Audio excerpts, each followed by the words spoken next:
Makofi kwa kipo hapa kwa flag on the now complete multi-purpose hall. Very good.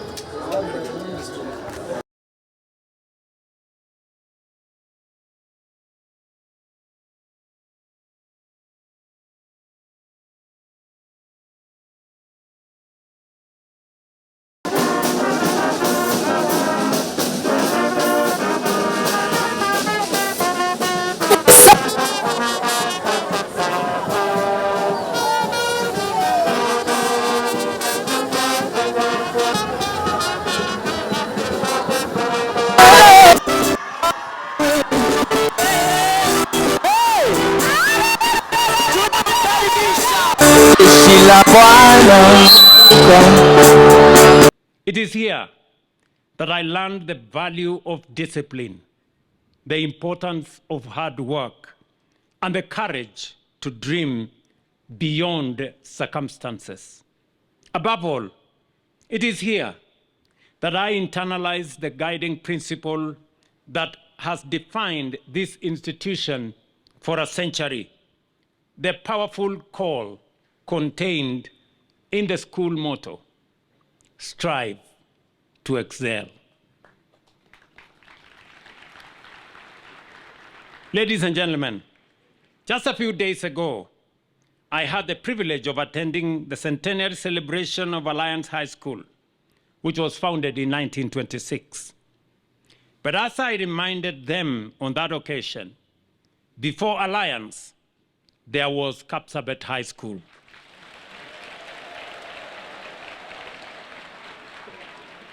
Which was established a year earlier in 2025. This great institution, therefore, stands among the oldest centers of learning and academic excellence in our country, and it carries a remarkable distinction. Out of the 5 presidents who have led Kenya since independence, 2 were shaped within this very compound. For many people, today marks the centenary celebration of a great institution. But for me, it is something far deeper. It is a homecoming, a proud return to my alma mater. I joined this institution around this very time of the year in 1985 as student number 5065 in Form 5 and became a resident of Cheruyot Dormitory, Solai House. Watu wa Solai mko wapi? Solai hoye. At the same time, fresh from completing my O-levels at Wareng High School, and I'm very proud that students from Wareng are also here. Where are you guys? Right there. Thank you very much. We have successfully completed the transition, the competence-based education and training system, a reform measure designed to prepare our learners for the demands of a modern world. This year, the pioneer cohort joined grade 10 in senior school, with an impressive 99% transition rate. I did say earlier that we haven't given up on the 1%. We're still pursuing them because they too may and must come and join their colleagues. At the same time, we are investing heavily in learning infrastructure, working together with our members of parliament, to which I am grateful. We have constructed 23,000 classrooms in the last 3 years, and we are constructing, as we talk, 1,600 laboratories in different schools across Kenya.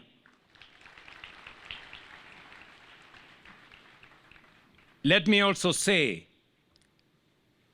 equally important and strategic is the strength of our teaching workforce. Over the past 3 years, we have recruited 100,000 teachers. And before the end of this year, we will recruit another 16,000 teachers, fulfilling our commitment to close the teacher shortage of 116,000 that we inherited. This is the largest teacher recruitment drive in Kenya's history. I firmly believe that education is the greatest equalizer known to humankind. It is that very conviction that has guided our work in government right from the beginning. Since assuming office, we deliberately placed education at the center of our national transformation agenda. As I have stated on many occasions, no investment a nation makes is more powerful or more consequential than investing in education.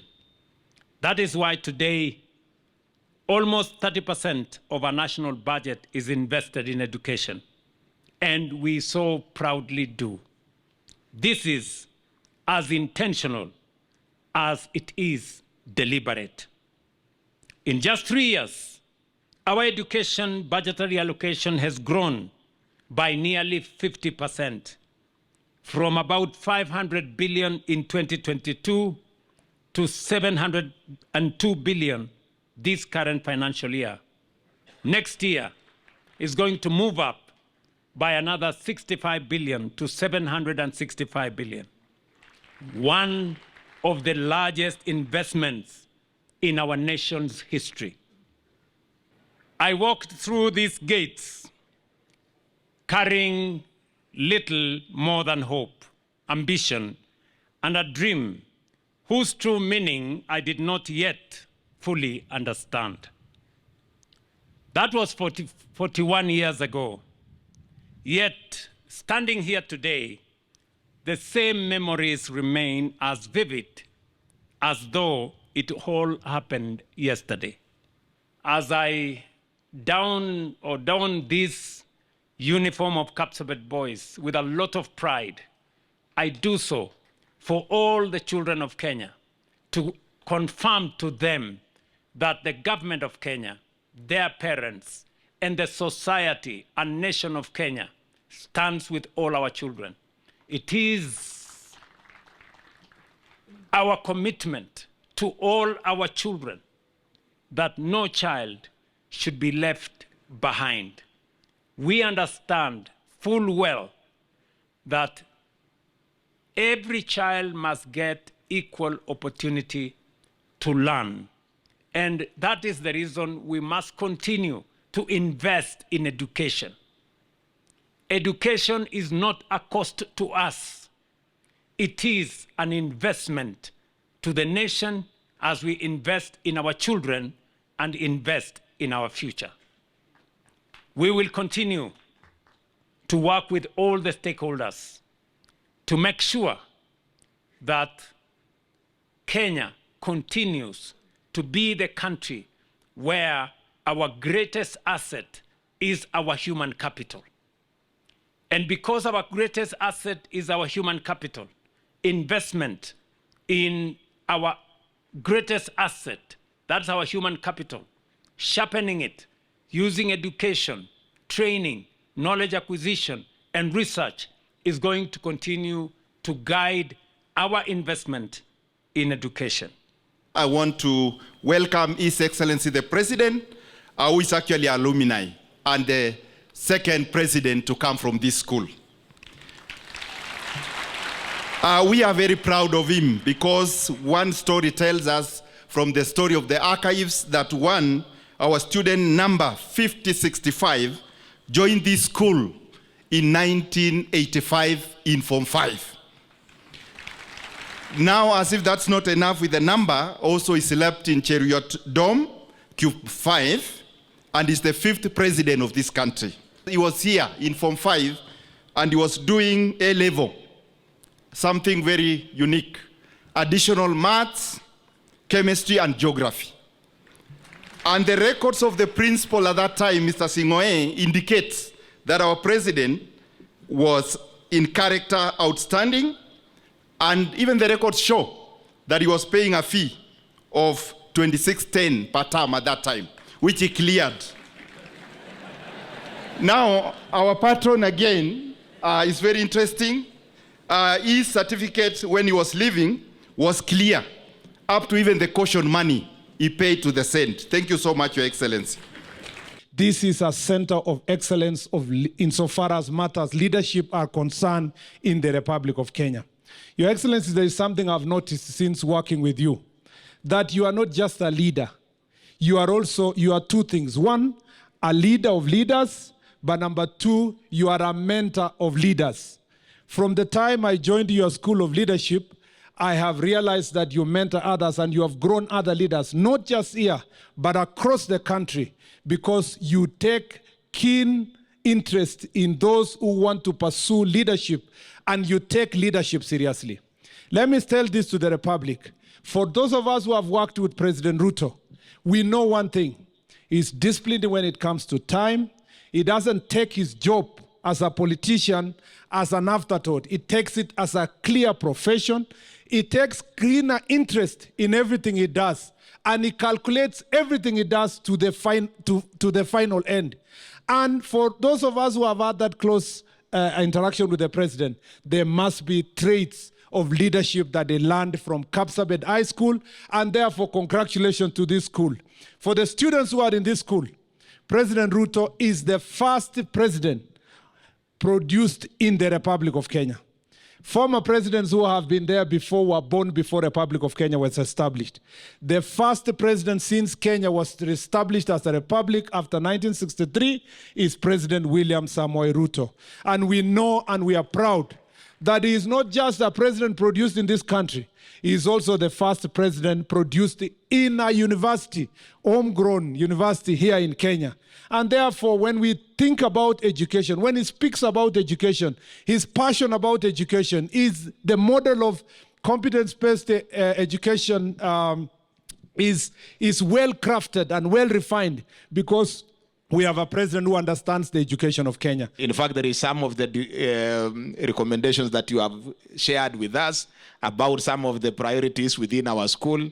We have taken note of that because you have shared with us as our patron, and therefore we will heed and move forward as we plan together. Schools in Nandi and across the region, you have given them the support.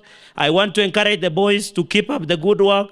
We are proud of you. May God continue to guide you. You continue to working hard.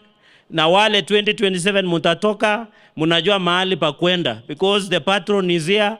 I don't want to say much. God bless you so much. We wish you well. Asanteni sana. Apart from all this infrastructural improvement that you are doing for Kenya and all schools across the country, and specifically even the schools today, including Kabsabet boys, Your Excellency, you are doing one important thing that is not even attached to finances, is not attached to infrastructure, is not attached to anything. You are inspiring a generation, Your Excellency.